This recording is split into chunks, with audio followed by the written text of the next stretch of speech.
मध्य प्रदेश में राज्यसभा चुनाव की तारीखों का ऐलान होने के बाद से ही सियासी दांवपेच इस मामले में भी तेज हैं। 3 सीटों पर चुनाव है, जिसके लिए 4 उम्मीदवार मैदान में हैं। एक सीट दोनों पार्टियों की पक्की है, लेकिन फाइट तीसरी सीट को लेकर है। इस तीसरी सीट को लेकर मध्य प्रदेश का राज्यसभा चुनाव दिलचस्प हो गया है। एक रिपोर्ट इस पर भी देखिए।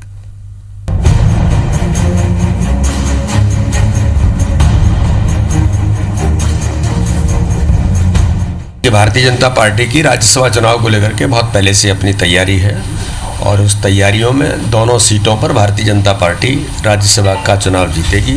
मध्य प्रदेश बीजेपी के प्रदेश अध्यक्ष वी डी शर्मा का यह बयान बताता है कि प्रदेश में तख्ता पलट के साथ ही बीजेपी ने राज्यसभा चुनाव को लेकर चौसर बिछाना शुरू कर दिया था।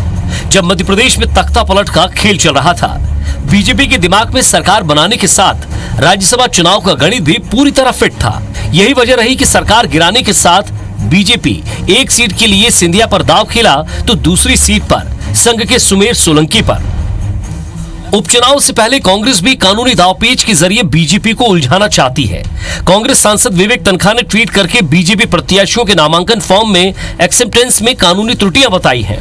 उन्होंने लिखा कि प्रदेश की 3 राज्यसभा सीटों पर 19 जून को चुनाव भले ही संपन्न हो जाए, लेकिन इसके बाद चुनाव प्रक्रिया को अदालत में चुनौती दी जा सकती है।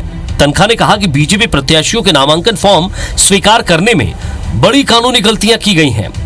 तनखा ने अपने ट्वीट में भारत निर्वाचन आयोग से मांग की है कि वो मध्य प्रदेश में राज्यसभा चुनाव के बीजेपी प्रत्याशियों के नामांकन फॉर्म स्वीकार करने के रिटर्निंग ऑफिसर के फैसले पर फिर से विचार करें। तैयारी में यही होगा कि कांग्रेस के 22 तोड़फोड़ करेंगे, लेन देन लंबा करेंगे, खरीद फरोख्त करेंगे और ये करेंगे, लेकिन 19 तारीख में भी बहुत टाइम है।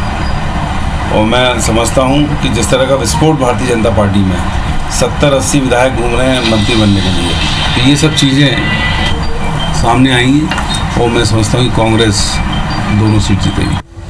तनखा ने कहा कि जोड़ तोड़ की भी एक सीमा होती है और अब निर्वाचन आयोग ही दखल देकर राज्यसभा चुनाव को कोर्ट में चैलेंज होने से बचा सकता है। कांग्रेस ने दिग्विजय सिंह के साथ फूल सिंह बरैया को चुनावी मैदान में उतारा है। बीजेपी की तरफ से ज्योतिरादित्य सिंधिया और डॉक्टर सुमेर सिंह सोलंकी उम्मीदवार हैं। माना जा रहा है कि तीसरी सीट हथियाने के लिए बीजेपी और कांग्रेस पूरा जोर लगाएगी। भारतीय जनता पार्टी हमेशा से, आज से नहीं, अपनी पद्धति और काम के आधार पर एकजुट होकर के ही काम करती है। हम टीम भावना से काम करते हैं, इसलिए भारतीय जनता पार्टी के सभी विधायक एक साथ मिलकर के वो काम कर ही रहे हैं। उन पर किसी प्रकार का प्रश्न है ही नहीं कहीं से कहीं तक। ये तो वो अपने बारे में सोचें, कांग्रेस के विधायक। अब वो अपने बारे में सोचा ना, मैंने कहा ना कि उनको अपने बारे में सोचना है, हमारे बारे में सोचने की उनको जरूरत नहीं है। जो वोटों का अंक गणित है, निश्चित रूप से बीजेपी के फेवर में 2 सीट वो जीतेंगे, 1 हम जीतेंगे। पर हमारी कोशिश होगी कि हम हमारी 2 सीट जिताएं, लेकिन भारतीय जनता पार्टी इतनी कलाकार लोगों की पार्टी है। मौजूदा आंकड़ों और समीकरणों पर गौर करें। अगर सब कुछ ठीक रहा तो बीजेपी 2 सीट पर आसानी से जीत हासिल करेगी, क्योंकि उनके पास खुद के विधायकों की संख्या से 3 ज्यादा है। वहीं कांग्रेस ने भी 2 उम्मीदवार उतारे हैं। दिग्विजय सिंह की जीत अभी तक पक्की मानी जा रही है, लेकिन बदले सियासी हालात में अब उन्हें लेकर भी संशय बरकरार है। लिहाजा मध्य प्रदेश में राज्यसभा चुनाव को लेकर कांग्रेस और बीजेपी दोनों ही अलर्ट पर हैं। सुधीर दंडोतिया, IBC 24, भोपाल।